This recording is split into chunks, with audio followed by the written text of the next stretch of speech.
and welcome to Sort of the Story. I'm Janey. And I'm Max. And we are the co-hosts who tell each other's fairy tales and folk tales and mythology on this podcast, which is not for children. Get on out of here. And also you are here. So that's actually normally what this podcast sounds like, except for right now we have a live audience. And we're killing it. We are doing so well. Welcome to everybody watching live. We're happy to see you. Oh, Cassim says, we are here. This is trippy. You've been here the whole time. It's like we crawled out of the television and now we're touching you. It's just like that. Just like that movie. Woo. All right. All right, so welcome. Max. Janey. Tell them about the Patreon. Can do. This is episode 100. Welcome. We've got 100 episodes that you can get just straight up for free, just by being online. But we also have a Patreon. At the $3 tier per month on our Patreon, you can get access to the Discord, which is how all of the lovely people watching this live are able to join us today. Or at the $7 tier per month, you can get access to a full-length bonus episode, which we drop at the beginning of every month. This is a regular episode that we record completely extra that is only available to our Patreon subscribers. So if 100 isn't goddamn enough for you, then send us some money about it. What I like best is that you guys at home watching spent between $3 and $7 to watch us set up Zoom for like an hour. They saw the inside of my nose several times. We argued a bunch. B-Duck says, I'd do it again. We'll see how this episode goes. Okay, well, seconded then. Who knows? That was fantastic. Good job. Thanks. I'm proud of you. Thank you. I'm proud of you too. Max, we're going to do some reflecting on episode 100 at the end of this episode, but do you want to just get started today? Yeah. Are you excited? Yes. Do you want to tell them the theme that we decided on today? Yes. Today, we chose our stories by, rather than usually, each of us has our own bookshelf full of fairy tales and folk tales and everything, and we obviously usually choose from our own. This time, we swapped bookshelves, and we chose a book from the other one's bookshelf, and we specifically tried to find one that is, like, typically the other one's story, like this kind of story that we think of when we think of each other. Yeah. Or the book that we think of when we think of each other, yes. Or just, like, we're bringing each other. Yeah. To this podcast. It's giving friendship. Oh no, Hannah says, Janey found pea stories. I don't like that this is how I'm characterized. I know that it is justified, but I don't like it. Max's one character trait is how much she loves piss. And Max has the blood room. That's so much cooler and sexier. Thank you. Okay, well, Max, you little piss toot, you want to get going? Sure do. All right. We'll be back in literally 1 second. Bye. All right, Janey. Okay, Max. The story that I have for you today is from, drum roll, but don't do it on the table because we have to record, Tales of Superhuman Powers by Dr. Chenga Virag Zalka. That's my favorite book. I chose this book because it is one of my favorite books that you have introduced to the podcast. It has also introduced one of the patron saints of folktelling for the pantheon of this podcast, Dr. Chenga Virag Zalka. Who is not our friend fan. yet. No. It's episode 100 and she has yet to call us. Episode 100 is dedicated to you, Dr. Chenga Virag Zalka. Here's to you, Chenga. Also really sorry if we're pronouncing your name wrong. But I chose this book because it is very fun and cool, and also because you have told some very fun and cool stories from it, and also because it was in your library, and that's where I found it. And that was the theme. That's the theme. Library. Switcheroo. Yeah. Oh, the theme is switcheroo. Cute. Cute. Okay, go ahead. Cute. This story is called Garabonciá. Okay. And I chose this story because I was like, I'm pretty sure Janey hasn't read this because she saw the title and was like, I'm not pronouncing that. 100%. Can't be bothered. I get made fun of so much on this podcast for everything I Not cannot true. do. Never even once. Garabonciá is originally from Magyar Mythologia by A. Ippolia and A. Zerenses by P.M. Toka. You can say that again. Can't. Couldn't if I tried. I want to tell you about it. This is a Hungarian story. Okay, it's from Chenga's home country. Mm-hmm. In Hungary, there is a village called Asfani. And in this village, there was a tree that was so tall that it reached all the way up through the clouds. And this was something that like people would come to see, but it was kind of accepted as just like a part of the town, right? Okay. In this town, there was also a fisherman. And one day, the fisherman was walking past this huge tree that was growing in town, and he heard the sound of voices, like people laughing, people talking, and like plates clinking and everything. And he looked around him and he didn't see anything. Mm-hmm. And he kept like walking around trying to pinpoint this sound. And then he looked up and he realized that the sound was coming from the top of this impossibly tall tree. Oh, they're having a loud party then. Yes. Fucking raging at the top of the tree. They are. They're having a kegger. Love it. So he tries to climb up this tree, and unsurprisingly for a person who doesn't climb trees, he has a bad time. He climbs up and he falls down, and then he climbs up again, and then he falls down again. He doesn't get much higher than, 5 feet off the ground, and he just falls down and busts his ass like 6 times. Tell me the truth. What? Were you judging him? Max and I are prolific tree climbers. And we are prolific drunk tree climbers. Even better that way, I think. Even better at tree climbing because we have no fear of death. I was just going to say the same thing. Yeah. Once you take the fear of your own mortality out of it, climbing a tree is really just like walking around. Yeah. But you guys should try it. So sort of the story does advocate for getting drunk and climbing a tree. Yeah. Only if you have insurance. And only if there is a kegger at the top of that tree. So this guy starts climbing this tree and he keeps falling down, and he's like, whew, I am really glad that there's nobody around to see how many times I've eaten shit off of this tree. And then someone behind him says, you should wait for the giant. What? And he turns around and he's like, I wasn't. What? And he's like, what? What? And he turns around, he sees that there's a stranger wearing a long black cloak and a huge black hat who has arrived behind him on the road. And the stranger says, you should wait for the giant. Okay. And the fisherman is like, what giant? And the stranger in the cloak is like, that giant, and points behind him down the road where a giant is walking very calmly, slowly, just strolling towards them down the road. He was like, you should take the elevator. And he looks over and there's just like a little mini elevator attached to the tree. And he's like, oh, that's embarrassing. Just trying to scale a building and there's a door. You should take the ski lift. Oh. 50 cents a pop. Oh, he doesn't have that. No. Gotta climb. Gotta climb. So the fisherman is like, oh, yeah, of course I was going to wait for the giant. And the stranger's like, yeah, for sure you were. Just wait for the giant and then just grab onto the back of his shirt and ride him up the tree to the top, if that's what you're trying to do. This is a sexy story. All right. If you're going to say it, get it out now. Ride him to the top of the tree! Grab onto that shirt, boy! I thought you were going to say something else, but that's fine. Ooh, what did you think I was going to say? Hold on tight, spider monkey. I let you down. I'm so sorry. I've never been so disappointed in myself. I'd like to make a full apology to everyone listening at home. If this was a regular episode, I would cut out the part where I made the mistake and I judged saying, hold on tight, spider monkey. Everyone on the live just saw me give Janey the most withering glare of my whole life. We spent months, Janey. By the way, Keith is here. We're not going to tell you who he is, but Keith is here today. Just so you know. So the stranger is like, just hold on to his shirt and ride him while he goes up the tree. And the guy's like, yeah, of course, that's what I was going to do, obviously. So he waits until the giant gets to the base of the tree, and then the giant starts to climb up the tree, and the fisherman, like, hops to try and jump on his back, but he can't reach any higher than the giant's ankle. And he's like, oh, just gotta get my... just gotta get a little bit of altitude on this one. You're doing a really good job of imitating a person trying to jump onto an ankle. Just gotta.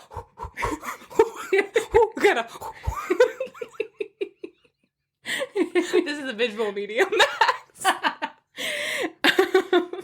So he keeps trying to jump up, but he can't reach the giant's back to grab onto his shirt. And so the stranger just kind of is like, and like rolls his eyes. And he takes out from under his cloak a huge leather-bound tome.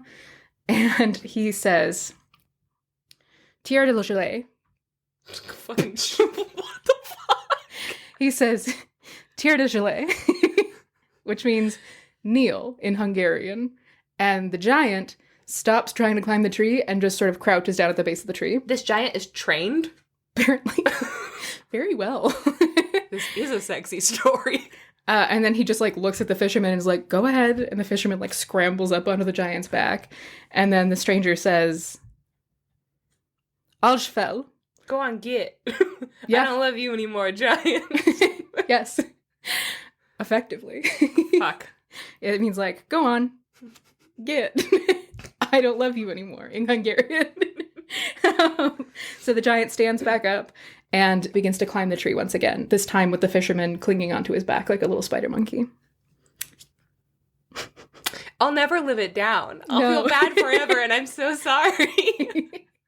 So the fisherman hangs on as the giant climbs up this huge, huge tree, and they pass through the clouds, and the fisherman feels like dew condensate on his face and everything. At that point, when he can no longer see the ground, he just screws his eyes shut and is like, I'm not fucking dealing with this anymore. I don't want to know.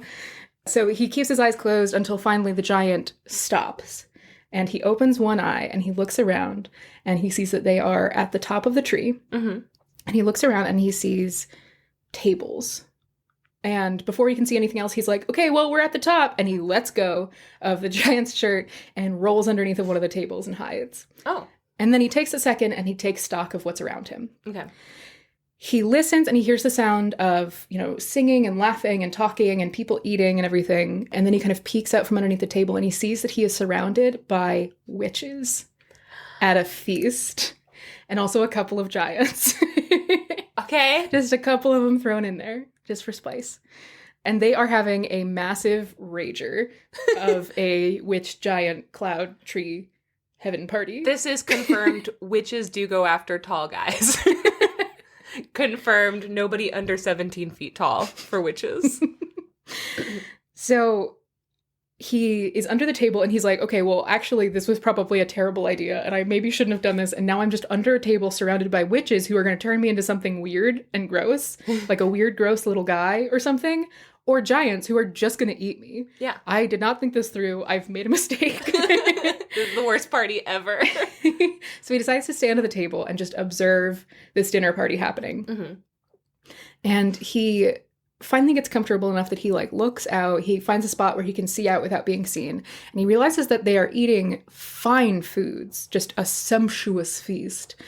And they are eating off of golden plates and drinking from golden cups. Mm-hmm. And immediately the gears start turning. And he's like, just one plate, one cup, and I could be set for life. You could just throw them off that tree. You could just throw them off that tree. You could just start rolling cups off the fucking cloud. But then how would he find them? You climb down. He can't. You search for treasure. He's too big. Okay. He's bad at climbing. We've established this. I would be so good at stealing from these witches. You should find a big tree about it. I will. So he sees that the giant that he has ridden up to the top of the tree is getting up and sort of saying his goodbyes and everything like that. And he's like, okay, time to go. And he very carefully reaches up to the table above him and he grabs a plate and a cup and he stuffs them into his shirt. Mm-hmm. And then he runs after the giant who is heading towards the tree trunk to descend. He waits behind the giant until the giant has gone down partway so that he's eye level with the back of his shirt. And then he leaps and he grabs on and he rides the giant back down the tree. Okay. Hold on tight, spider monkey. Very believable. I'm going to cut everything up until then so it seems really natural. Wow, Janey, what a good joke. Thank you. So he rides the giant back down the tree, and as they near the bottom, he's like, oh shit, I don't actually know how to get off of the giant. And he looks around at the ground that he is rapidly approaching, and the stranger in the cloak is nowhere to be seen. Mm-hmm. So he's like, all right, so we're just going to have to fucking figure it out. So he waits until the giant gets closer to the ground, and then he scrunches himself up and throws himself off of the giant and into a bunch of bushes nearby. Mm-hmm. And the giant just finishes climbing down and then walks away. And meanwhile, this guy is inside of a bunch of bushes, just bleeding and bruised. I'm going to say, there's nothing scarier to me than somebody jumping into a bush. I had a friend who, this is a tangent, I had a friend in China who, this was right before we found out, he discovered that he was an alcoholic and he needed help. So, this was, the moment right before then. in his life. But part of the reason why he discovered it is because we were walking and he was like blackout drunk and just doing his thing. And then he looked at me and he goes, "You want to see a trick?" And then he jumped backwards into a bush. And there was a moment where I was just looking at a bush. And I was like, oh no. And he came out and he had like basically impaled himself like on like pointed up. Like he got horrifically injured. And then we had to finish the walk home. It's like trailing blood everywhere. It's just, bushes are scary, man. Don't jump in them. Leave them alone. All true. He was so fun. Whew. There is a lot to unpack in there. A good story, though. Good story. So this man also jumped in a bush. Yes, he jumped in a bush, and he was all bruised and battered and bloodied. But he checked his shirt, and he found that, yes, the gold plate and the gold cup were still there. Mm-hmm. So he climbs out of the bush, and he goes home. He gets back home to his wife, and he's like, "Honey, our problems are all solved. I got some gold." And she's like, "Hooray." And they go into town, and they sell the gold plate and the gold cup. And they now have so much money that they're able to buy a new house. They're able to buy new clothes, and they're able to buy tons of food for their pantry. Oh, yeah. So they're able to like eat well and everything. But his wife is a shrew. Aren't they all? A shrew? Mm-hmm. Ah. Yeah. Has he tried taming her? Women. Women always be shopping. Women be shrewing. And even though she now has a very comfortable home and nice new clothes and everything, she still wants more. And she's like, I just think that it could be good if you wanted to, for you to like go up to the top of the tree again and get another gold plate and cup so that we could have more money and have like a nicer house. I agree with her. What's his job? He's a fisherman. Oh, be a tree climber. It's more lucrative. So far, I'm on her side. Go get that gold. And then the story says, it might have sounded like a suggestion, but in the fisherman's house, it was an order. Women. I love her. I'm team fisherman's wife. So the fisherman initially is like, "No, I almost died like 3 times. I'm not going back up there." And she's like, "Well, be better if you did." And so eventually he is convinced, and he goes back to the tree, and he waits around for the giant. The stranger is, again, nowhere to be seen. Mm-hmm. He waits for the giant. He grabs onto the giant's pants leg and rides the giant back up the tree. He rolls under a table, waits, and then he grabs a plate and a cup, stuffs them in his shirt, and then waits for the giant to head back down, grabs onto his pants leg, rides back down. Yeah. And he gets back home, shows his wife the gold. They're able to sell it, and then they get an even bigger house, and even nicer clothes, and even fancier food. Yeah. Like a Italian wedding soup in a can and stuff.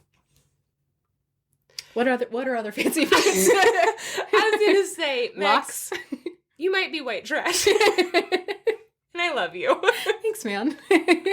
Lox is expensive. Lox is good. And expensive. Capers. No, I'm just thinking of that bagel that I made again. So even now, they are able to buy like horses and servants and everything. And even now, she's not satisfied. And she's like, if we could just have like one more cup and one more plate, then we could be richer than God. This is logic. I think she's already richer than God, right? Jesus was like super poor. Yeah, that's fair. That's fair. She's like, we could be richer than the king if you would just go back up there, stub being such a baby, steal some more from those giants. It's a bummer that the king is not richer than 3 cups and 3 plates. But a cup and a plate is enough to buy a house. Yeah. Or like a house and a bunch of horses and stuff. So that's a lot of money. It's just a bummer. Yeah. It's like $500,000 USD or whatever. Yeah, but that's not even a full like set of cups and plates. I have thoughts on this also. Okay. Okay. We'll come back about it later. So the fisherman says, well, I will go up one more time. I will steal 1 more cup and 1 more plate. And then if you want more after that, you can go up yourself. This is the last time I'm going up. I'm tired of risking my neck just so that we can get new houses. I'm tired of all of our houses. I'm just tired. So once again, he goes to the tree. He waits for the giant. Again, stranger, nowhere to be seen. Mm-hmm. The giant walks down the road towards him. He waits. He grabs onto the giant's pants leg, and he rides the giant back up, steals another cup and another plate, rides the giant back down, goes home, sells them. He and his wife are now richer than the king. They're able to buy a huge mansion and all of these like royal clothes and like fine gourmet foods, and like they have all of their servants and their horses and everything, and they are very upper crusty at this point. Sure, but they're still new money. New money. So at this point, they are very, very well off, and the wife is more than satisfied to exist at the level that they are in perpetuity. But one day, there's a knock at the door, and the fisherman is not home, and his wife answers the door, and she sees a man in a black cloak and a black hat with a large leather-bound tome under his arm. Mm-hmm. And he says, "Good evening, my lady. I am tired and hungry. Could I bother you for a cup of milk and a slice of bread?"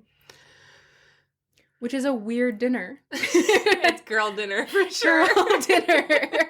He's like, "Can I trouble you for a pickle and a whole wheel of cheese?" Can I just go into your house and eat shredded cheese out of the bag in front of the refrigerator? "Good evening, my lady. Might I see your mozzarella selection?" "Please, my lady." I'd say yes. "I would like a tortilla with some peanut butter on it." With maybe salt and pepper also. Do you think that would be good? "My lady, what do you think about adding hot sauce to just a boiled egg?" My lady, Yes, or weird?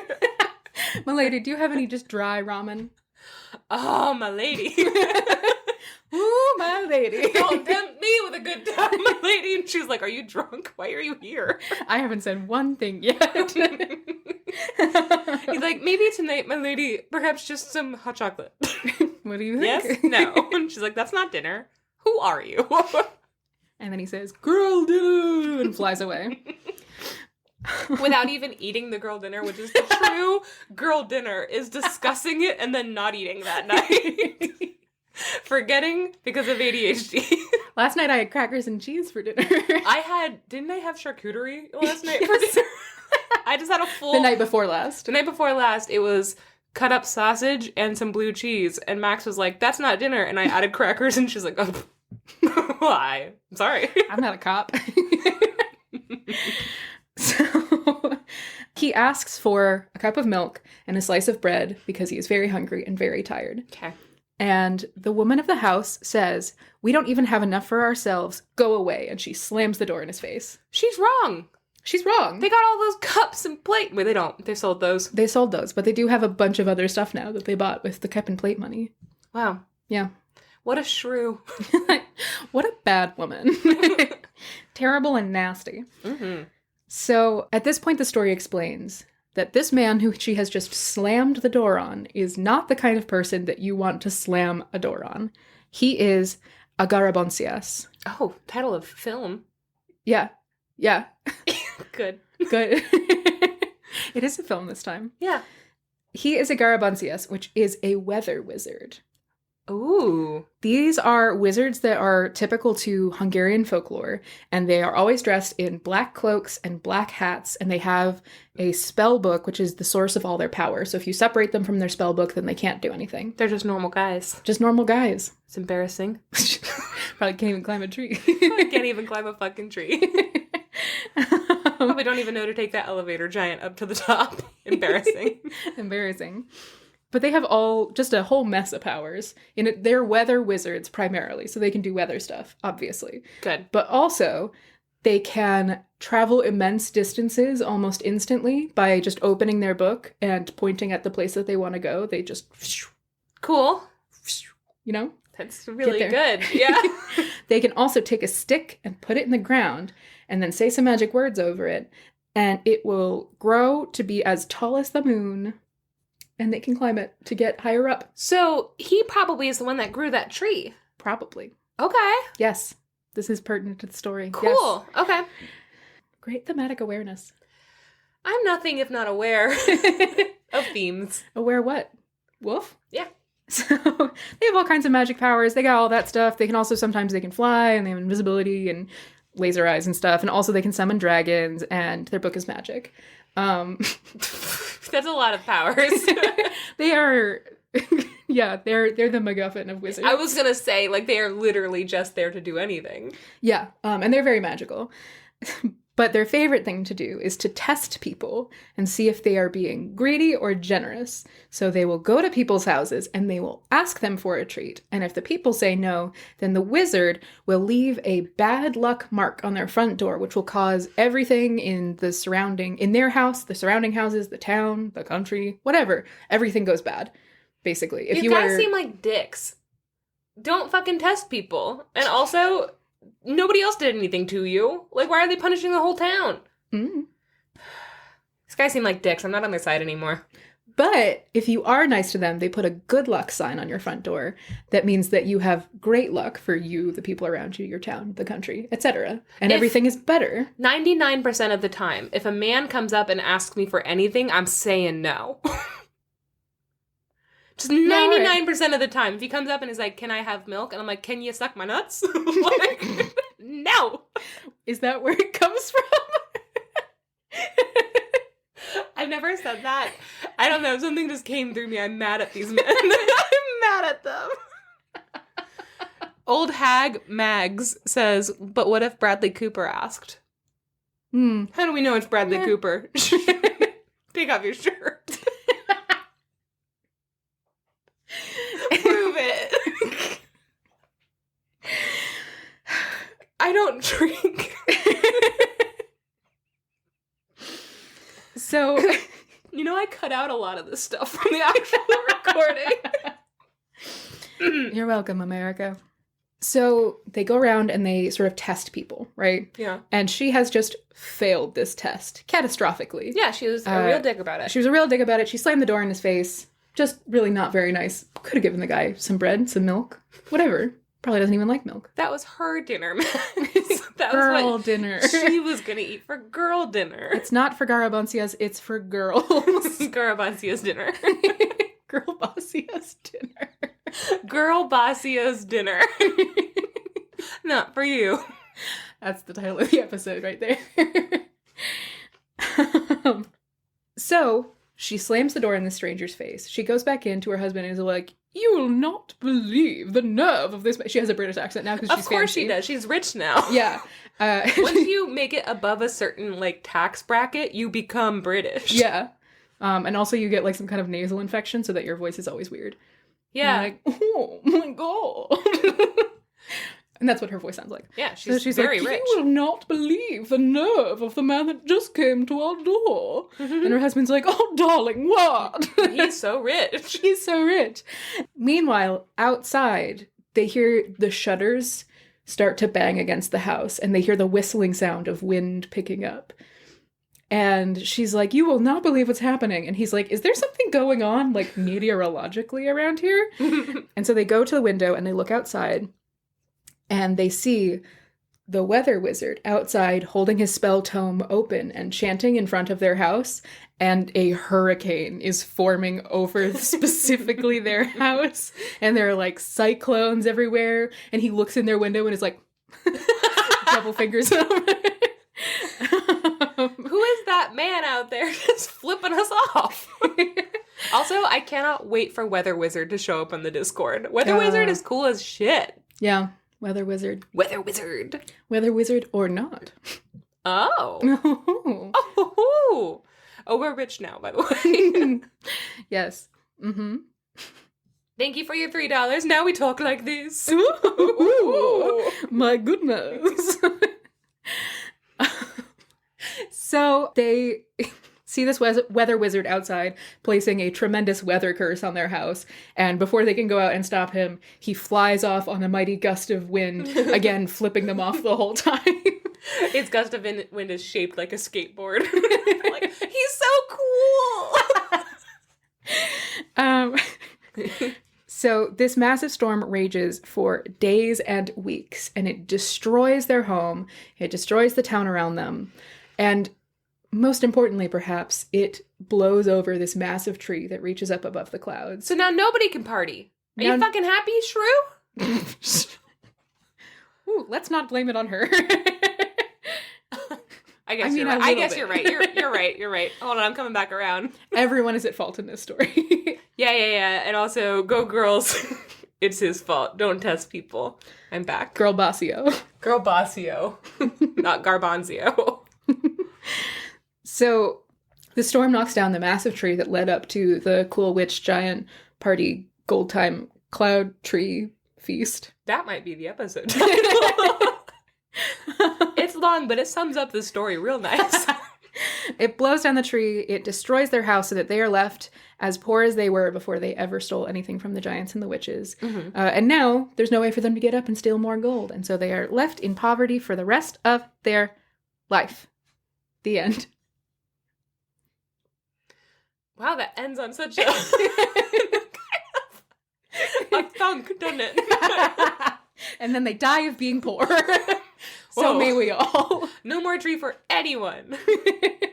If you cannot be responsible with the tree, then nobody gets a gold tree. I'm turning this car around. Nobody gets a gold tree. I thought the witches were going to be way more of a character. Did too. Right? So I have a couple of things. Okay. The witches and giants, not really a factor. Yeah, the giant is literally a plot elevator. Like, that's all he is. Yeah. And the witches are just partying. Good for them. Good for them. You know what? Good for them. Actually, good for them. Yeah. Also, he keeps bringing back one plate and one cup. I feel like after the first time you sell it, you know which one is worth more, and then you can just bring back a fucking stack of plates. It's way easier than bringing back one plate and one cup. I agree with that. But he was afraid of getting caught, so he was just grabbing one at a time. Yeah, but, I mean, 2 plates are as hard to carry as one. It does seem a little bit like the witches didn't care he was there. No, Like, they never noticed that anything was missing, so there was no extra security. I think he could have just walked around and been like, sisters, shoving plates into his pants. I'm new. I just joined. My Sorry. name is Betty.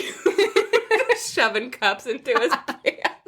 It really doesn't take any cleverness from this guy They're whatsoever. like, you know what? I like Betty. She's a real wild card. Wasn't it funny when she kept shoving those goblets into her pants? And she was like, ooh, I'm old goblet pants. Good one, Betty. I like old goblet pants. Old Betty goblet pants. Old Betty goblet pants. Isn't it weird how she kept writing that giant? It's Betty's like, get it, girl, hilarious. but also... Oh, I love Betty now. Now I'm attached to this whole new character. Also, some notes. Garabonciás, per Chenga's notes. Yeah. They are not specific to Hungary, but they are centralized in Hungary and a couple of the countries surrounding.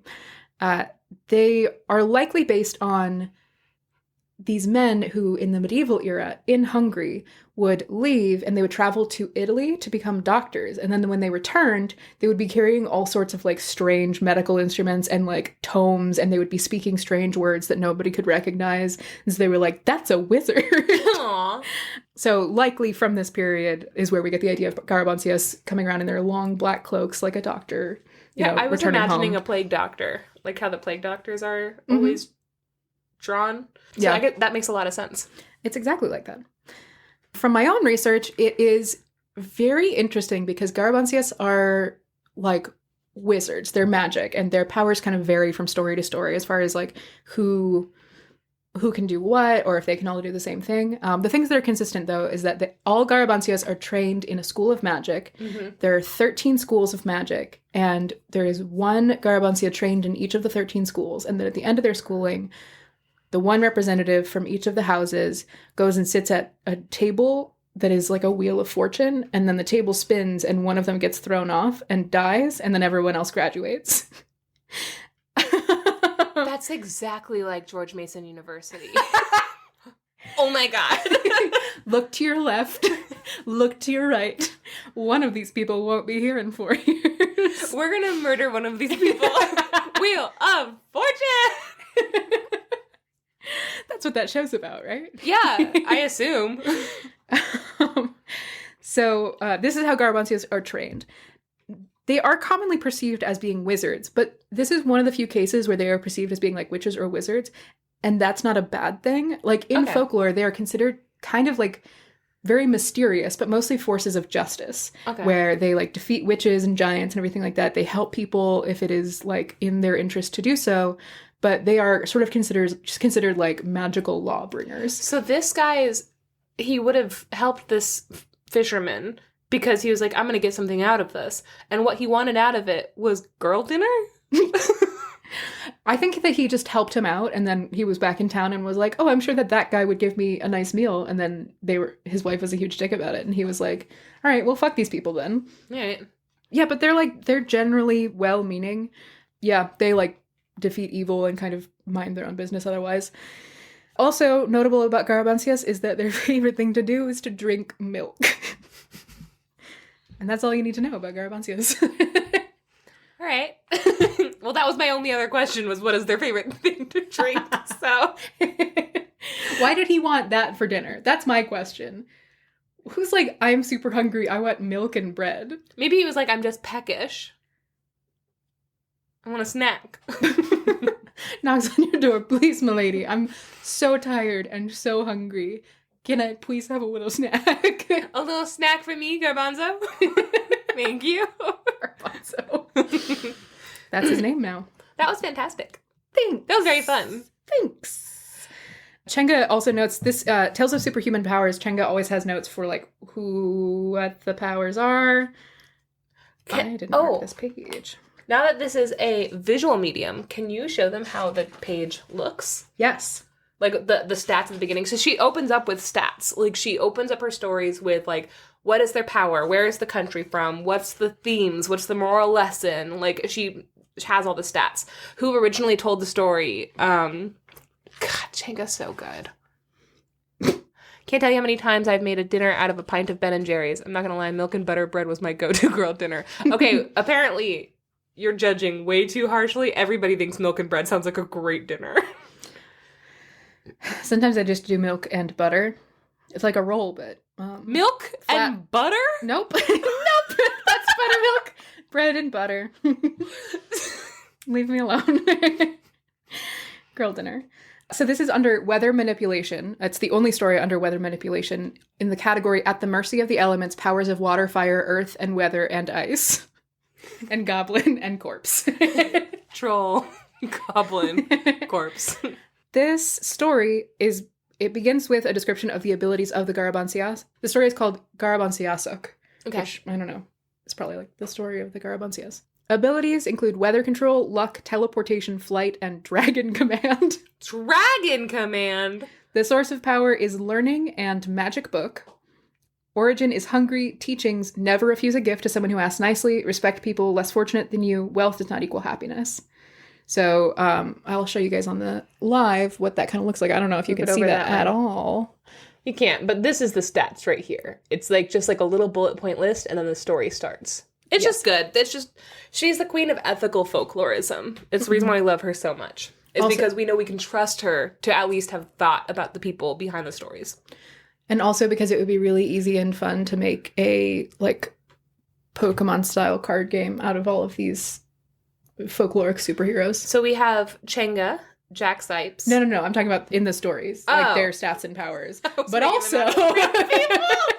Jenga, Jack Sipes, Lafcadio Hearn, Diane Wilkstein, J.K. Jackson. J.J. Renault. J.J. Renault. Oh, J.J. Renault. Angela Carter. Mm-hmm. Patrick Chamoiseau. Who's the John and Joseph Bruchac? The Bruchac father and son duo. By the way, the son, very hot. Great. If the younger Bruchac is here... I don't know, Are you maybe give here? Janey your number. I'm into it. He looks a little bit like J.K. Simmons. Okay. No, I'm on board now. Not J.K. Simmons. I changed my answer. He looks a little bit like Chris Maloney. Still kind of on board. Yeah. Less on board, but still very on board. I'm more on board for Chris Maloney. Okay, well. Well, guys. No, Max. That was great. Thanks. Fantastic. Episode 100. Thank you for choosing a Chenga tale for me. Anytime. Well, you want to take a quick mini break? Yeah. Okay, we're going to take a quick mini break and then we'll be right back. Bye!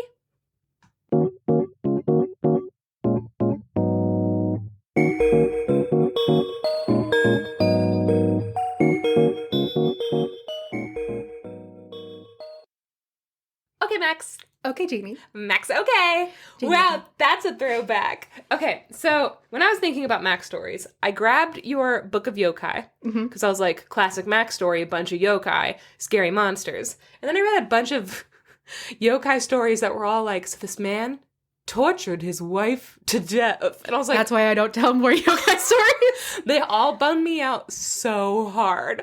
Like, Yeah. they were like, do the snake torture. And I was like, what the fuck is the snake torture? It's what you think it is. It's snake torture. So I was like, maybe no yokai stories right now. So I put a little tabby in this one story that I liked. And I liked them all, but the one that I could tell, and I put it to the side. And then I grabbed Lafcadio O'Hearn, who I love, but I wasn't feeling it. I was like, yeah, okay, we'll put him to the side. I grabbed your Monster Book of Monsters. Monstrous Tales, that's it. Yes. You're not Haggard. I am haggard. I am not Hagrid. I am always haggard. Well, and so I like grabbed all of these things, and I was like, I love all of these. Pin in it. And then I remembered the first episode that we did, episode number 1, when I told the story. So when I pitched the podcast, it was, hey, I've been doing all these stories on my lives, which is when I carve and I just tell stories from my memory. And I was like, I've been doing all these stories on my lives, and people say that they want to hear them outside of my lives. Maybe we do a podcast. And at first I was like, I didn't want to bother you. So I was like, what if you just listen to my stories and then I tell you and then that's it? And Max was like, I would do it with you. Thank God. Because I was a little nervous to ask her for that. And then the first tale we did, I told a story from my memory, which was just retelling another podcast I had heard badly. And Max was like, great. And then she brings out this giant tome. I'm the Garabonciá. It's her. This giant pillow-bound tome called The World Treasury of Fairy Tales and Folklore. And it's so beautiful. And I was like, oh, no, she got books? And she goes, anyway, so the research on this. And I was like, oh, no, she did research. Like, I shouldn't have gone first. And it turns out we were supposed to take this seriously. And even though I was the one with the idea, I did not take it seriously. So I was like, should we source this? That's a bummer for me.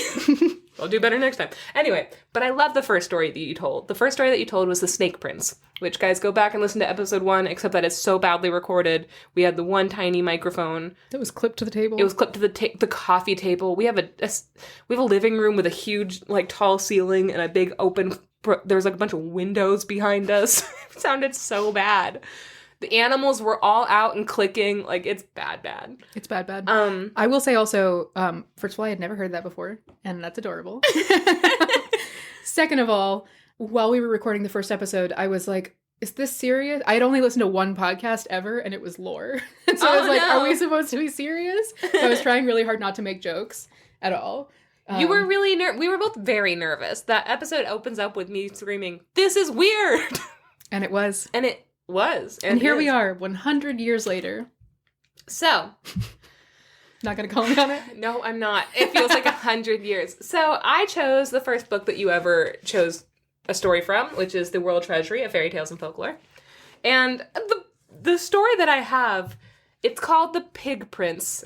And like the Snake Prince. It's exactly like the Snake Prince. It's called The Pig Prince. But I would like to change it to Francis, the story of Francis. My dog. Max's terrible little dog. Just to set the scene, if you're in the Discord, you've already seen pictures of my dog. But my dog is a medium-sized dog. He's got a very round, sleek body, like a cannon. And he is as dense. He is so dense. He is a muscular little monster with teeny tiny little legs and huge bat ears. And he is so rude. He is the biggest brat in the history of history, and he weighs as much as a small fighter jet. Large fighter. Nope, that's not as much. He actually probably weighs more than a small fighter jet in real life. He is dense. He weighs more than an aircraft carrier. Yeah, and he also his belly is so pink because he has allergies and he runs through our grass and then he just licks his belly all day long. So he's black and white but with a real pink belly. So that's Francis. Mm-hmm. And this is the story of Francis. Oh, also he likes to run around our house and he doesn't know how to stop. So he just stops by throwing his entire body weight into the walls and cabinets. Or our legs. God, he's like a little missile. So that's Francis. He's a dachshund mix. He's a blue heeler, maybe corgi dachshund mix with maybe chihuahua. They don't know. He was a rescue. He's a terrible baby. He's awful. And he's so good. And we love him so much. He has my whole heart. Yeah. Honestly, he's the best, but also he's a terrible little goblin. So, you know how dogs are. At the end of the recording, we can show the beasts. At the end of the recording, we'll show you the beasts. So, this is The Pig Prince. It is by Giovanni Francesco Straparola, which you just recently did a story by this person. I did. Okay. I did the Italian hand. You guys can't hear that if you're only listening, but everyone who's watching, join the Patreon so you can see me do the Italian hand. Yeah. Okay. Are you ready? Mm-hmm. Galeotto. Galileo? No, Galeotto. Galatea? Galeotto. Galpals? Galpals, king of Anglia, was greatly blessed with worldly riches. This is the first little chunk of the story. Okay. Mm-hmm. Galeotto, king of Anglia, was greatly blessed with worldly riches. He was greatly blessed with huge tracts of land. His wife, Ursilia, the big old daughter boobies. of... You can start over. Galeotto, king of the big boobs. All right, I'm going to start over. Galeotto, king of Anglia, was greatly blessed with worldly riches. His wife, Ursilia, the daughter of Matthias, king of Hungary, was a princess who outshone all the other ladies of the time in virtue and beauty. Moreover, Galeotto was a wise king, ruling his land so that no one ever heard a complaint against him. That's the first little paragraph. So they're hot, and they're rich, and they're smart, and they're wise, and everybody loves them, and they have a bunch of stuff, all the golden cups and plates you can possibly want, right? And their poop smells like roses, and their dandruff is made of gold, and they're just like, their lives are perfect. And they're best friends with Taylor Swift, and Gandhi was their fucking ring bearer, okay? Mm-hmm. So that's this couple. And they noticed you from across the bar, and they just really liked your vibe. You want to maybe get out of here? So all this saying, they still had one problem. What do you think their one problem was, Max? Gee, Janey, I just don't know. Was it maybe that they couldn't have an heir? No. What? It was that when they put their toaster strudels in the toaster, the inside is like lava hot, but the outside is weirdly still frozen. So it's like the outside is frozen? It's like a sensory nightmare for them. How is the outside frozen? That could happen if it was in the microwave. Okay, that's good. Microwave. Outside frozen, inside lava hot. The same could be said about their pizza rolls. So they had it hard just like everyone else. Mm-hmm. No, they couldn't have children. You were right. And it made them both very unhappy. So one day, Ursilia was walking in her garden and she was picking flowers and she's like, I wish I could have a baby. Like, it'd be so nice if I could just have a baby. Just somebody give me a baby. They don't know about fucking. Not yet, at least. Where's my goddamn baby? Where is it? But she gets kind of sleepy. She's like, I'm a tiny bit sleepy. So she sees this like patch of grass and she's like, that looks like a good bed. And she lies on it and she takes a little nap. And the birds are like singing sweetly and the breeze is nice and cool. And soon she falls fast asleep. And while she's sleeping and minding her own business, 3 nosy fairies happen to be flying by and they see her and think, we should ruin her life. Oh, okay. Let's meddle, they say. All together in one voice. And it's like a spooky little fairy voice. Let's meddle. Perfect. Just what I wanted. Good. This is the quote. When they saw the sleeping queen, they stopped, and gazing upon her beauty, took counsel together as to how they might cast a spell to protect her. And they're like, we should give her gifts. That'll protect her. Again, don't do that. She's sleeping. So the first fairy cried out, quote, I wish that no man shall be able to harm her, and that the next time she lies with her husband, she may be with child and bear a son who shall not have his equal in all the world for beauty. And then the second one's like, I was gonna say that. That was my thing. Damn it. Now I have to come up with a gift on the sly. Like a $20 Subway gift card, or... That the next fairy says, I wish you'll have a $20 Subway gift card. The next fairy declares, quote, I wish that no one shall ever have power to offend her, and that the prince who shall be born of her shall be gifted with every virtue under the sun. No snowflakes here. No snowflakes here. She can't be offended. Max, list some virtues while I drink this beer. Good. Smart. Fun. Is good a virtue? Good. Cool. Nice. Rad. Tubular. Can skateboard. Can skateboard is definitely a virtue. Friends with birds. Can climb trees. So she has all those virtues and more. Legging waffles more than pancakes. I thought you were making a list of leggings, waffles. Leggings, waffles, Morgan. So you just have to have a friend named Morgan and then pancakes. So virtuous. So, the third fairy is very pro-woman, okay? That's what you need to know about the third fairy. Go girls. The third fairy adds, I wish that she shall be the wisest among women. But the third fairy is also possibly a sociopath who wants to watch the world burn. And so she adds, but that the son whom she shall conceive shall be born in the skin of a pig, with a pig's ways and manners, and in this state he shall be obliged to remain, till he shall have 3 times taken a woman to wife, and then they all poof, leave. And I like to imagine that as they're leaving, the other fairies are like, what the fuck? Samantha? Why? How come you always start good and then end with, and I hope her baby is a pig? What's up with you? Are these 3 fairies the women from Sex and the City? Yes. Good. So, I don't know the rest of their names. okay, hold on. I know them. Fairy number 1, the one who's like, I hope that nobody can harm her. Well, that's clearly Miranda, the lawyer, who's cool.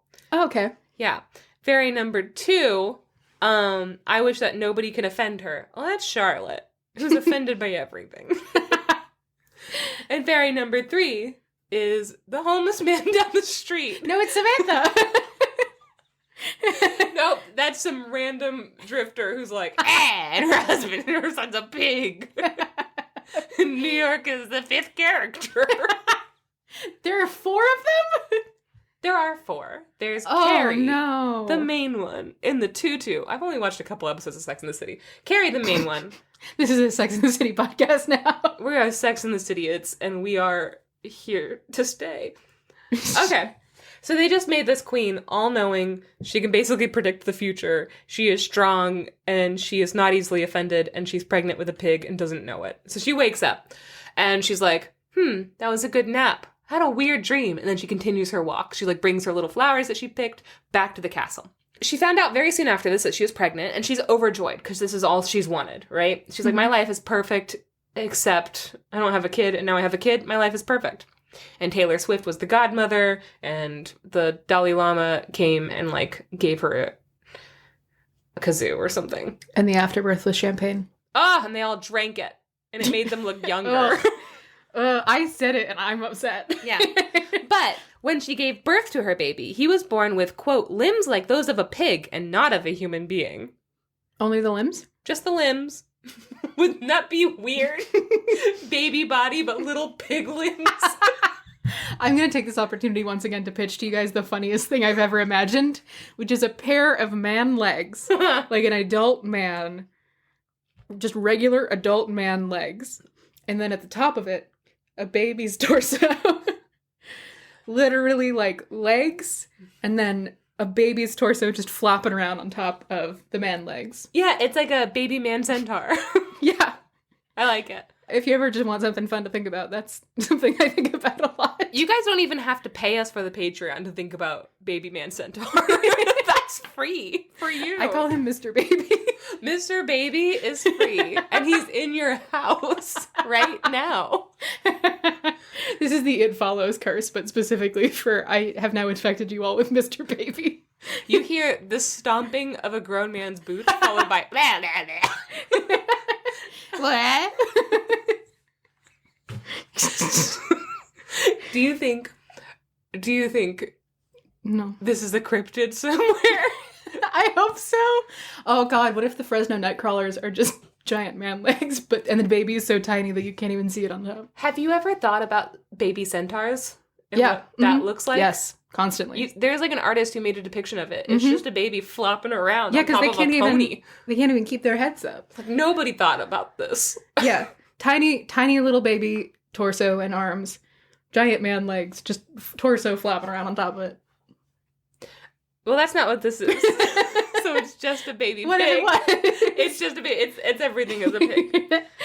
So the king was devastated, and his first thought was that it might be best to just throw this, like, his son into the sea before anyone found out that the queen had given birth to a literal piglet. He's like, maybe we just tell them that she didn't have the baby. It died. But he was conflicted because, pig or not, this was his son, and possibly the only son he'd ever have, and he felt, like, sad about it. So this is the quote. He put aside the cruel plan which he had been contemplating, and, seized with pity and grief, he made up his mind that the son should be brought up and nurtured like a rational being, and not as a brute beast. So they're like, nature over nurture. We're going to raise him like a boy. Mm-hmm. So they went on like they would have had the child been born human. He was nursed like normal, and he would often be held in the queen's lap. And, quote, his little snout and little paws, end quote. That's just a little, would snuggle up to his mom, and she would kiss him all over, and she would scratch his bristly little back, and he would wag his curly little tail, and he'd snort happily, and he was just a happy little piglet. That's Francis. That's my boy. That's my boy. Every morning I flip Francis over on his back and I rub his belly and I give him 10 raspberries and he just grunts and snorts about it and wiggles around. This is the story of Francis, just so you know. So when he got older, he could talk like a human. Yeah. Just like Francis. Just like Francis. He'd wander around the city just like any other boy. But whenever he saw a mud puddle, he'd swan dive in and roll around. Just like any other boy. Yeah, no matter what anyone said. And then he'd run up to his mom and dad and rub all over them like a naughty, dirty little Francis. This is also what Francis does. He ruined all of their good clothes this way constantly. He was Also very bad and had no manners. Also Francis. But they put up with it. Check. But they put up with it because he was their terrible son and they loved him. Check. That's my boy. Oh, what a horrible, horrible child who I love more than life itself. Oh, he's so bad. So, one day, after rolling around in some mud and then laying down on his mother's queenly robe while she rolled her eyes and was like, why are you like this? I say that 30 times a day. He said, Mother, I wish to be married. I don't like this story anymore. Mother, I would like a bride. The queen spit out her wine and said, what the fuck? No. And then she told him that, of course, he couldn't get married. He was a pig. Who would marry him? And she says, what maid would ever take you for a husband? And do you think that any noble or knight would give his daughter to someone so dirty and foul-smelling as you? If he's foul-smelling, it's because you haven't given him enough baths. He's constantly getting baths. He's just bad. Also, this is also kind of how we talk to Francis. We're like, you smell terrible, like a little poopy butthole. Yeah. Okay, but he continued to grunt and complain and then says that he wanted a wife until finally she went to her husband and was like, this is what's happening, what do we do? They tried to convince him out of this plan, right? They're like, it's just not going to work. You can't get married to a human woman, you're a pig. But he said, I must have a wife, and I will never leave you in peace until you procure for me a maiden I have seen today who pleases me greatly. So he, like, saw a woman and was like, that's my wife. And then went home and was like, squeal, squeal, squeal. Snort, snort, snort. That's my wife.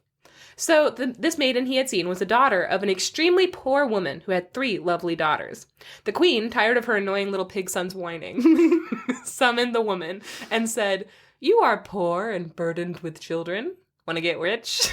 And the woman was like, yeah, what do you need? And she was like, let my pig son marry your oldest daughter. So the oldest daughter hears this and is like, no, I don't want to marry a pig. Because he's not like, he has no human qualities except that he talks and maybe wears, like, clothes. But he's just a pig. He wears a little prince outfit. He has a little hat, like a little puffy crown. And He's got a little velvet jerkin on. Yeah, he's got, like, a long, fluffy robe. He's got, like, all kinds of... He's got, like, necklaces on that drag on the ground because he's such a short, fat little man. But he's also muddy and he smells like a pig. So the daughter, of course, objected to the match, but her mother begged and pleaded until she relented. Her mom was like, I don't love you, and also I'm so poor. Make me rich. She's like, fine. Very convincing. Okay. So the pig came home that day. He was all covered in mud and he smelled like a pig pen as usual. Mm-hmm. And his mother told him the good news. He had a wife now. And she presented the girl. She was bathed and dressed in beautiful regal clothes. And the pig prince began to squeal in excitement and run around with the zoomies. And he ran straight to his new bride's clothes, and he rubbed himself all over her pretty gowns, tracking mud and dirt all over her. And so, of course, she, like, pushes him off her, and she's like, stop it! Ooh, gross, get down! Hey, down! Down, sit! And he says, quote, why do you push me thus? Have I not had these garments made for you myself? And she responds, no. Your mom gave me these. And she says, neither you nor any other of the whole kingdom of hogs has done this thing. Which is fair. Pigs can't make clothes. Whoa. Name one pig who makes clothes. Ooh, this is going to be such a dunk when I come up with it. I'm going to keep going. Hang on. You think of it. No. Pig who makes clothes. All right. Gotta be a fashion designer. I can see. Coco Chanel. A Nazi! All right. Yeah, we'll give you that. Woo! That is a dunk. She was a Nazi. I don't know if she was a Nazi, but I'm going to give that to you. She was. If I'm thinking of the right person. If I'm not... Oh my god, what if you just called Coco Chanel a Nazi and she's not? Pretty sure she is. She was. Thank you, old hag. Thank you, old hag. Guys, the Zoom has... chats. I don't know how... That just sounds so wild that we just thanked an old hag. Okay. The Zoom has chats. The Zoom does have chats. Okay, so when the time came for them to go to their wedding bed, she was horrified. Because again, it's just a pig. There's no human qualities about it. It's a pig. And she thinks to herself... I'm not gonna fuck this pig. I'm not gonna fuck this pig. And I'm gonna kill it. Oh no! She doesn't want to fuck the pig. So murder? Yeah. I would also rather murder than fuck a pig. What? Even a little baby pig? You can't fuck a baby pig. Sorry. You would rather murder a little baby pig. Jesus Christ. My life is over. You would rather murder a little baby pig. You know what? I would too. I take it all back. I just couldn't murder a little baby pig, but I also couldn't fuck a little baby pig. So Sword of the Story would like to make a statement now that nobody is condoning having sex with underage pigs. In my head, there's a third option where she's like, hey, I'm not interested in having sex with you. And he's like, well, listen, I'm not thrilled about that, but thank you for telling me and for trusting me with that information. This terrible little man? Yeah. Absolutely not. All he does all day long is run around in mud and then, like, track it all over people's clothes on purpose. So, unfortunately for her, she said out loud, I'm gonna kill it. And he was standing nearby and was like, well, I understand human talk, because I speak like a human. So, fuck. And so she's like, I'm gonna wait till he's asleep, I'm gonna wake up, we're gonna go to sleep, I'm gonna wake up in the middle of the night, and I'm gonna murder him. And then I'll be queen, and everything's fine. Mm-hmm. So that night, when the two went to bed, her, beautiful and terrified, and him, quote, stinking and dirty, and spoiling the sumptuous bed with his filthy paws and snout. I have to wash my sheets all the time because Francis is so dirty. He's very dirty. He waited until she was asleep. Wait. Hamicidal. Good job. Good job. Hamicidal. All right. Going ham. That's what that means. Yeah, becoming hamicidal. Yeah, okay. Mm-hmm. I like it. So, that night, when the two went to bed, he waited until she was asleep, and he struck her with his sharp, terrible hoof, so that she wouldn't be able to wake up and kill him. To death? The next morning, the queen went to see the happy couple, and was horrified to see that there was blood everywhere, and that her new daughter-in-law's face was smashed in. Ah! What the fuck? When the prince came wandering in from his walk around the city, she was like, what the fuck? Why is your wife dead? And he's like, I had to kill her. She was gonna kill me. It's not my fault. And then he, quote, withdrew in indignation. Again, it feels like there's a third option where he's like, hey, I heard you were trying to murder me. I don't want to have to try and murder you, but I will to defend myself. Why don't we talk this out? really feels like there was a... You're going to find out very quickly that this pig prince, not a good guy. A couple days later, he went up to his mom and he says, hey, I want to marry her sister. And the mom's Jesus like, Christ. no, you killed the last one. You get no more wives. Okay? But he pestered her and he followed her around and he demanded to marry her sister. And then he threatened to ruin everything in the kingdom if he could not have her as his wife. He's like, I'll ruin it all. I'll rub my muddy little paws over every document that you have. Give me a wife. So the queen went to her husband and told him what was happening. And the king was like, why don't we kill him?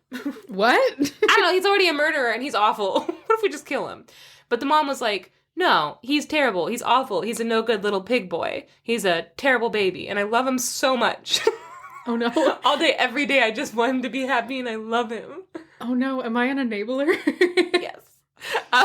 And she's like, I don't want him dead. So she went to the girl's mom and was like, here's what I'm thinking. You give me the next daughter to be married to my terrible son. And together, the two moms begged and pleaded with the second daughter to marry the pig prince. And eventually, even though she was horrified, she relented because, she has no other choice. But she was just as disgusted as her sister had been, and she decided, like her sister, to kill this little pig in his sleep. But of course, the pig prince anticipated this now, and he stomped her to death in their marriage bed. So the next day, he comes back from his walk. He's dirty and stinky, as usual. And the king and queen, scold him for killing another bride. Like, the way I just imagine him being like, hey, no, that's bad. That girl's dead. Bad. And he's like, I don't care. Whatever, mom. So what? I'm a prince. And he's like, why don't you never take my side? She was going to kill me. Gosh. And then he stomps away and plays loud music in his room. So after a very short time, the pig is like, hey, mom, I want to marry the third daughter. And she's like, no. And he's like, yes. Yes. I want to marry the third daughter. And also, this third daughter is the youngest, and she's the prettiest, which is a gross thing that all fairy tales have in it. So he was more insistent than ever. And even though his mom objected, he, quote, threatened the queen's life in violent and bloodthirsty words if she would not give him the young girl for a wife. And the queen was heartbroken, and she decided, I've had enough. Almost. No. If this happens one more time, I will have had enough. She has the comedy sense of rule of threes. She's like, this is only funny if it happens one more time. If it doesn't happen 3 times, it's not funny. That he's murdered all these women. Yeah. Just 2 women isn't funny. Not funny at all. First, she'd try just giving him what he wanted to see if it made him less terrible before she took action. So, she went to the mother and asked her to give up her final daughter. But the youngest daughter, Max, needed no convincing. Her name was Meldina. And she loved pigs. And Meldina was weirdly cool to marry a pig prince. Meldina, somebody check on her. Meldina's gross. She thanked the queen for choosing her, which she did not. She was the last choice of the pig. And she told her that she was very fortunate indeed that the prince would want a poor girl like her. And the queen, hearing this girl's sweet words, thought to herself, oh, maybe she won't end up like the others. And she arranged the marriage. So Meldina was dressed in beautiful royal attire. And when the awful, terrible, naughty little baby pig princess... No, he's not a princess. Oh, I thought they got married and she was now the pig princess. No. Oh. When the awful, terrible, naughty little baby pig princelet came home covered in mud and smelling awful, he squealed in delight and he began to run around the room with zoomies. And he jumped around the room in excitement on all 4 paws off the floor. Just clip, clip, clip. So excited. I'm really I know that this is a morally, disgusting pig. I'm having a really hard time not, The second I read, the first part of this that was, describing him as a piglet, I was like, oh, this is the only story I can do. I'm gonna give Max a crisis. Yes. Yes. Hold on to it. So, the new bride spread out her rich gown and told him to lie down by her side so she could scratch his fat little belly. And the queen told her, oh, no, push him off of you. He jumps up sometimes. Just go ahead and push him off. And the new bride says, quote, this is a big chunk, quote, there are 3 wise sayings, gracious lady, which I remember to have heard. The first is that it is a folly to waste time in searching for something that cannot be found. The second is that we should believe nothing we may hear, except those things that bear the marks of sense and reason. And the third is that when once you have got possession of some rare and precious treasure, prize it well and keep a firm hold upon it. She's like scratching his belly and saying, once you have a precious treasure, never let it go. None of those apply in this situation. Well, she's calling him the treasure. The other two are just lessons that she's learned on other adventures, for sure. Lesson number 1. If you're gonna use a solid deodorant and wear a white shirt, put on another shirt first to get the white smudges off. Are you talking about a black shirt? Yep. Lesson number 1. Always edit your statements in your head before you say them. Lesson number 2. Lesson number 1, come up with the whole joke before you start talking. Or else you'll look like a goddamn idiot. You look fine. Thanks, man. All right, so I thought you were going to kiss me. I don't know what it was. I was like, ooh. No, I was just waiting for a compliment. All right, you look fine. Thanks. Hearing this... So hearing all these nice things that she just said, the prince jumped up and gave her grunty little kisses with his pig snout, and the couple embraced. So when they were married and the time came to go to their marriage bed, yeah, this one's into it. Again, he's just a pig. He's not a man. There's no man qualities about him. This girl is weird. So she went to the bed and she waited for her spouse, and he came in and she, quote, raised the coverlet, and bade him lie near to her, and put his head upon the pillow, covering him carefully with the bedclothes, and drawing the curtains so that he might not feel cold. She tucked him in. That's how I put Francis in bed. Yeah. Don't want you I don't to like get this. cold. Tuck you in. The next morning, the pig got up, and he went around the pasture, and he rolled in mud, and he had his usual breakfast of slop. He did his, pig thing. And the queen snuck up to the room, preparing herself to find a terribly mangled corpse of a girl, and was relieved to see that this bride had lasted the night. She was like, oh my god, you survived. And then the couple lived like this, happy and content. What? Until one day. What? Wait, what? The prince told his wife that he had a secret. And he's like, do you want to hear my secret? It's a sexy little secret. And she's like, yes, tell me anything. I love you so much. I will never tell a single soul your secret unless you consent that I do so, dear husband. And he's like, all right. And then he unzips his pigskin and he steps out of it and he reveals a handsome and well-shaped young man. And that night they did it as man and wife and not as the other evil thing that she was doing before. I don't like it. No? No. You're suddenly against it? No, I was always against it. She's a little bit for it. No! But he told her, he's like, you can never tell anybody the truth about what I am. I want to maintain my anonymity.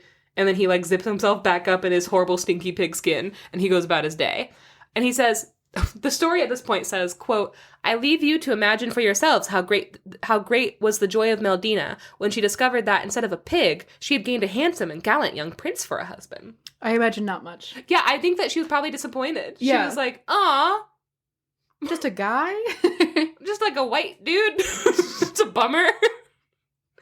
So, one day, very soon after this, she became pregnant. And the king and queen were overjoyed to see that the new baby was born with baby legs and not pig legs. But, of course, after a while, Meldina got tired of everyone thinking she was regularly throwing it back for a pig. So she was like, I need to tell somebody the secret because they think I'm really weird. So she goes to her mother-in-law and she says, do you want to know a secret? And the mother-in-law's like, no. I don't want to know anything about what goes on with you and my terrible pig son, thank you. So she tells the queen that if you want to see the prince in his true form, sneak into our bedroom tonight. No! And the queen is like, done. No! So she grabs her husband. And they wait for everyone to be asleep. And She brings her husband? She brings her husband. And they sneak into the room. And as they walk into, the first part of the room, they see this, really, loose, stinky pig skin just lying on the ground. And so they're like, ew, and they walk around it. And then it's, sweaty and gross. And then they go up to the bed, and they pull back the bed curtains, and lying on the bed is Meldina, wrapped in the arms of the hottest man either of them had ever seen. And they silently start to scream, and they cheer, and they, like, high-five each other very quietly. And then on their way out of the room, Max. I don't want to know. Max, look up. On their way out of the room, the king grabs the pigskin, and he gives it to a servant, and he's like, burn this to ashes, tear it apart. Mail it to 100 different places, thank you, so that this pigskin can never come out and ruin our lives again. Make it into a football. And then they invented football. That's why they call it that. That's why they call it football.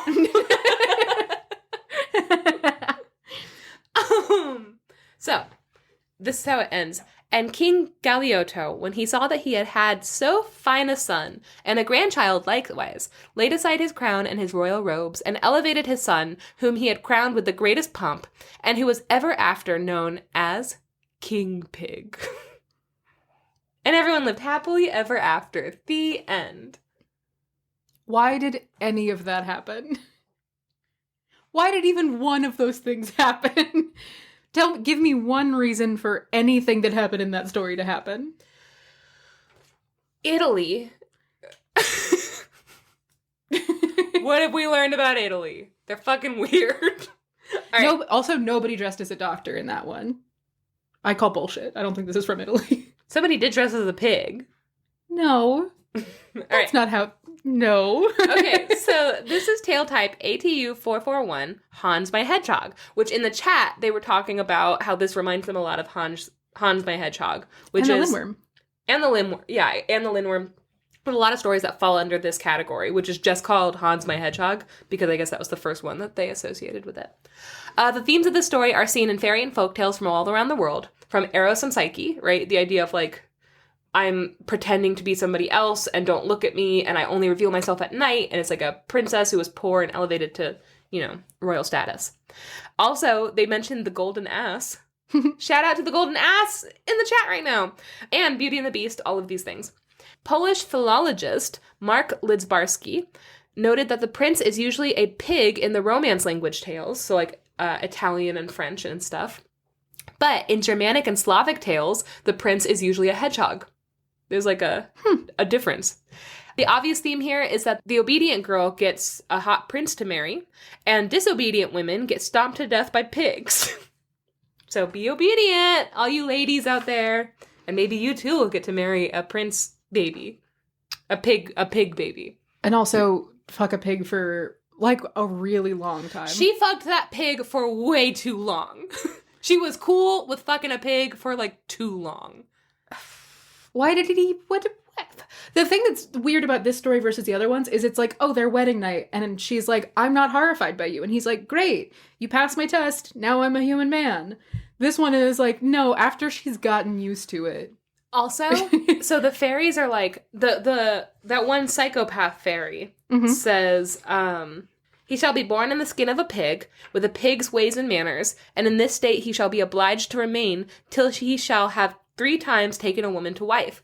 So after that first night, he will have 3 times had sex with 3 different women, which means that he should have been able to, at that point, just turned into a man. Yeah, that whole time. But instead, he kept it up. He could have revealed that to her at any point, and he decided to keep the secret for a while. You think it would have happened right after that first night? Like, I'm sorry, we gotta break the spell? You would think. You would hope. But no, he's a psycho. And possibly so is she. There's something wrong with her. So I have one more thing about the author. There we go. I don't think I want to know anything about the author. I think I'm good. I think I pass. Not much is known about Giovanni Francesco Straparola, except that he was from Caravaggio, Italy, and he was probably born around 1485, and he probably died sometime around 1558. So this is what they think about him. Mm-hmm. But there's a lot of conjecture that Straparola is not his real name.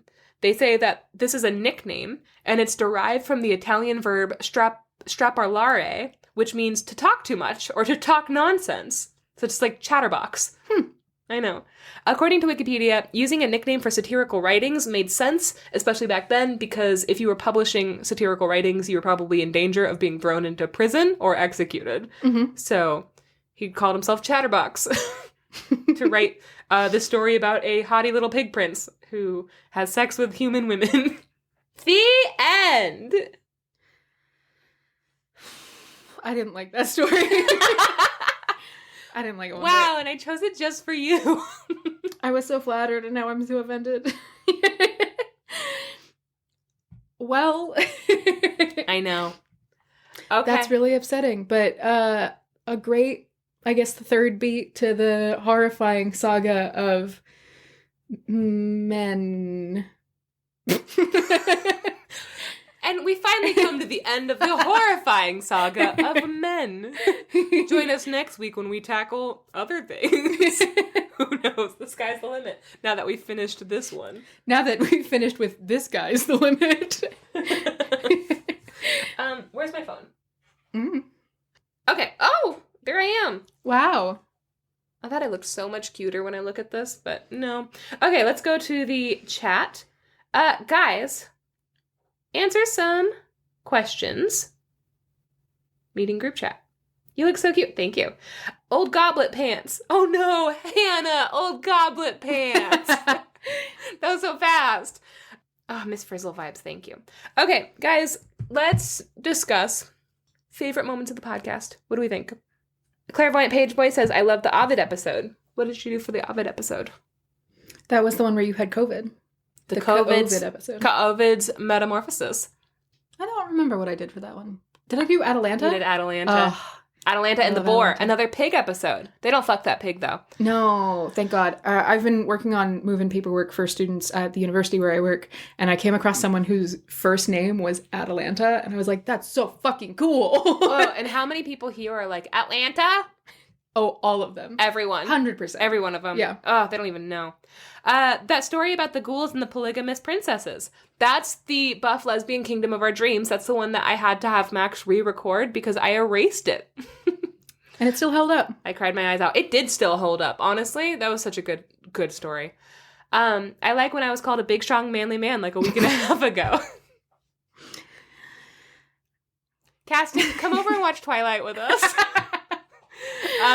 Still cry myself to sleep about the Cotton Grass girl story. I do too. Oh. I think about Little Princess Cotton Grass a lot. I always go back and re-listen to Boo Mama. Aw. What are your favorite characters that we have done? I know that we have been specifically trying to find, like, Inktober prompt lists. Like, we're trying to make that happen. So, like, thinking about it, what are your favorite characters and, like, creatures we have said on this podcast? Are you asking me or them? Yeah, you. Oh. Nyanya Balembu. Nyanya Balembu is on my list for sure. Nyanya Balembu is, like, I always imagine her as, that's the South African tale from this book, I think.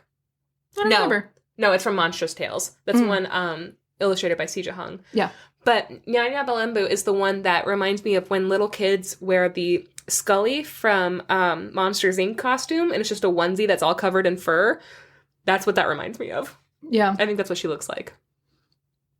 I picture, like, kind of like, I can't think of I feel like I've seen this in an anime before, but I don't remember anything that's ever happened in an anime, so I can't think of what it is. But I picture, like, a woman who, kind of like a Cousin It situation, but it's, like, green, like, swamp moss instead of hair, and she just is, like, a lump that wanders around, and then when she wants to talk to you, she's like, hey, what's up? She has to go up and, like, push her bangs out of her eyes. Yeah. I love it. Saint Olga, yes. Saint Maggie. All the saints. Honestly, the saints slap. Saint stories are amazing. I miss sort of off topic. Old Hag, have we got news for you? They're coming back. They're edited. They're starting to drop on September 11th. So in a week? In a week, the first off topic's going to drop. We're doing a season of 6 this time because last time we did 10. And it's just, they're kind of a lot to do on top of our regular recording schedule and our full-time jobs. So we decided this year, 6 as a little off-topic season. And do you want to give them a preview of what we're talking about? Do you guys want a preview of what we're going to talk about so that you can get hyped? Because they're so fun. My stories all accidentally had a theme, which was things missing from history. She's discovering things that were missed from history. It's really cool. I talk about Fleetwood Mac I still love the Fleetwood. I love It's a good Fleetwood episode. Mac. It's wild. I go into all of the like the messy like drama behind Fleetwood Mac because I was curious. And Dear David, because Dear David is getting a movie, and so I go through the entire tweet thread of Adam Ellis's Dear David, which is the most horrifying thing in the world, and it made Max very, very upset. Yeah. I don't want to throw you under the bus, but I feel like it made you also very upset. I told you about it because I stayed up till 5 a.m. because I couldn't sleep after I read it. Mm-hmm. I don't remember what the name of the Inuit bone story. The skeleton woman. Yeah. Mm-hmm. Yes. I put her on my Inktober list as well. Oh, I didn't even think of her. That's a good one. The skeleton woman is a traumatic story. I feel like a good pairing for episodes, if you wanted to theme them, would be the skeleton woman, which is the Inuit story of the woman who is dragged, her skeleton is dragged ashore. It's so sad. Max cried in that episode. Max rarely cries. Max cried in that episode, and it was very Never cried upsetting. in my life. I don't know what you're talking about. And she did cry in front of me that time. Nope, not even once. I saw it. Nope. It was magical, like seeing a double rainbow. But that one, like with La Diablesse, which is the most recent episode that dropped, Ugh. I feel like that's a really good pairing. Thank you. Yeah. Yeah, that's a fun one. I was going to say with Princess Cottongrass because they're both real tear jerkers.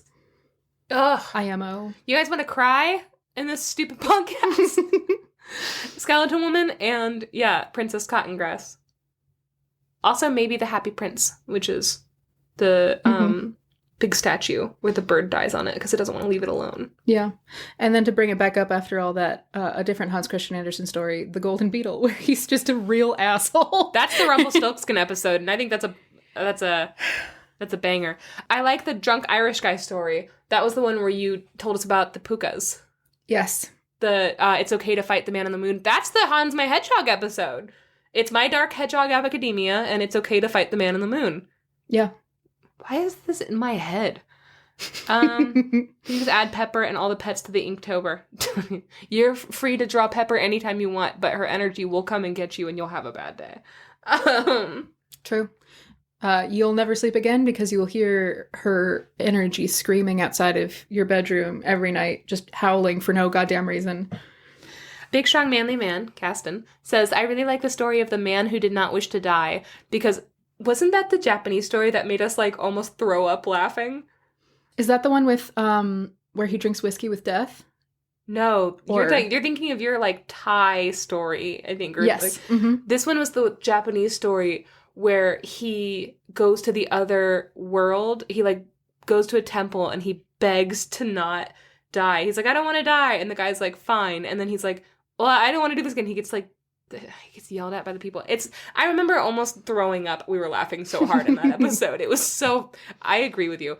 But Kasten says, I was riding in the car with Frog Rock /Goose /Redacted, and it was the first story I listened to of the podcast, and it's a very fond memory. Aw. What a wild first story to have been introduced to us. The Time Travelers one. Oh, Phantasmal Time Travelers. Phantasmal Time Travelers. Episode 2, right? Damn. You did the Black Flash in that episode, too. Yeah. You literally you, like, went back to back with the most wild things I'd ever heard. God, I'm still trying to find another set like that, and it's been hard. So good. Yeah. I like the one where there are, like, 4 episodes in a row featuring underwater castles. Max! I love the story with adopted snake parents. Me too! Janey, I love your Dionysus story. Oh my god, where I told you about the invention of the first dildo. Yes. I thought that I had already told you that, so I was like, I'll just be retelling her something she already knows. And the idea that I could be on recording telling you about Dionysus making a wooden dildo and then suction cupping it to a gravestone and writing it to pay a debt, that I could be the first one to tell you that and watch you. Oh, that was a gift for me. God, that's all I want. I could have died then and been so happy. I would have gone to the horniest jail. Hell. I found the other animal skin one. It's 36 and it was a frog. Yes, the Frog Prince. Take off your Normative frog skins, yeah. Take off your heteronormative frog skins. Yeah. That's a really good one. That's a fun one. Harry is my favorite ghost story. Harry. Fuck, dude. Yes, Hannah. I'm so scared of Harry. Old I just listened goblet to that. pants. I just listened to that episode a couple weeks ago, months ago. It was so scary. I like it that it starts out with, she's afraid of 3 things. She's afraid of, like, ghosts and redheads and people named Harry. And you're like, what a specific list. Redheads? Get a new thing. I feel like people making fun of redheads was a trend that went along at the same time people were, like, obsessed with mustaches. Oh, yeah. Mm-hmm. Yeah. I remember that one episode that I kept thinking it was a supernatural episode retelling because it was the plot of the show. I think you're talking about the one where the little boy.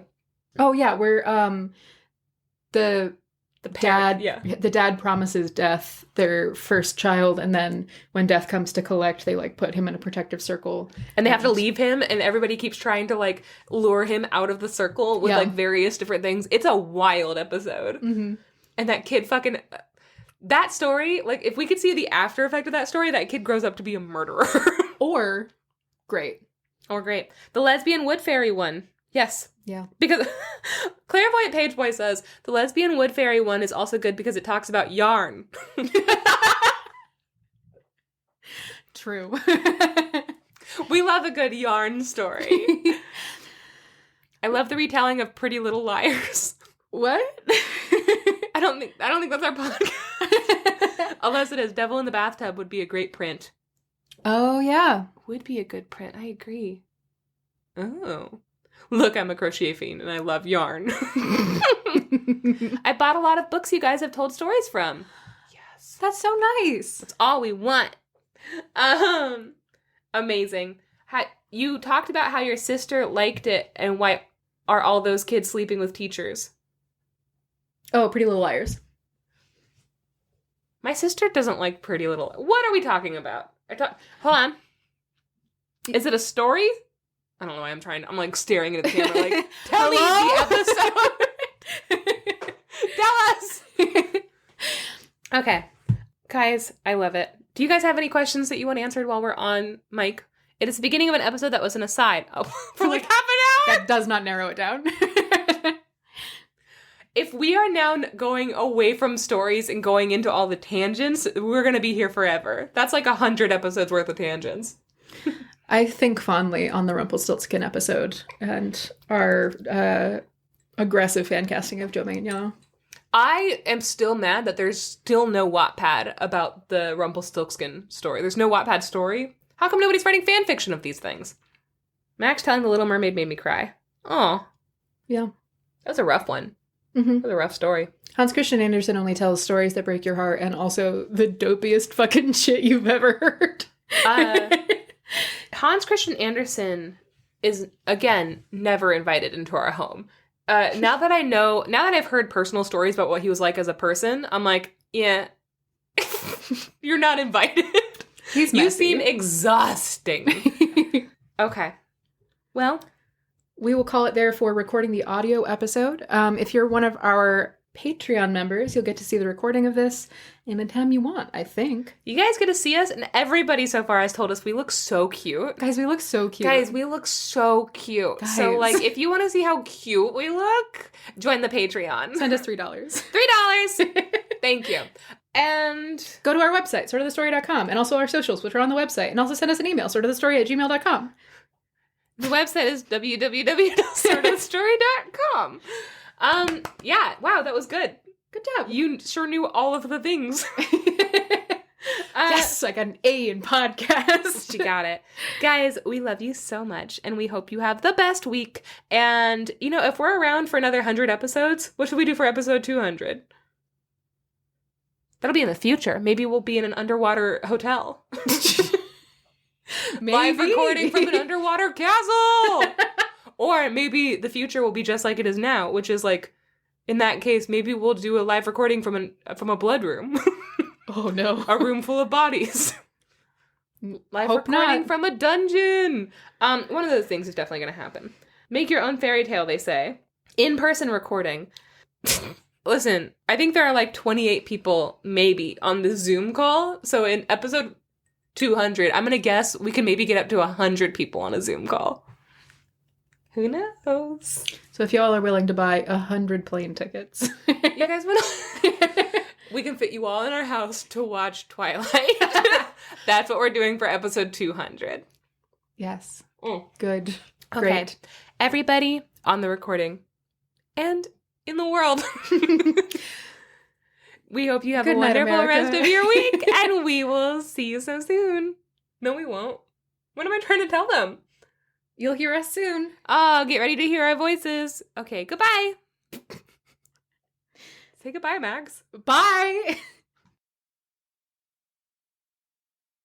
I had a nurse in Japan who I had to get my vaccinations in order to come to the US, and I was doing the kid thing of crying and being upset about shots. You know how And kids are. I have a core memory that just popped up of her shaking me and going, "Stop crying!" like really loud. And she goes, "Say sorry." And I was like, "I'm sorry." She was like, "Give me your arm." And I remember after that, now I love shots. It rewired my brain.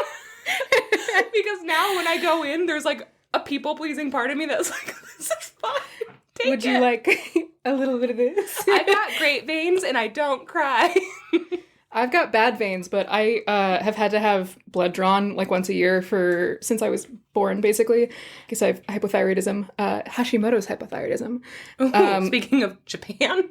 Were we? I was. So a lot of times I know how to get my blood more than doctors do, which is great for me who has a superiority complex. And I was like, give me the needle. And you Listen, go get me a coffee. you're going to want to go for this one. You're going to be wrong. Go for the other one. Max does look gorgeous. I Thank you, agree. guys. Hi, Ash. Okay. Janey also looks gorgeous. What else Thank is you. new?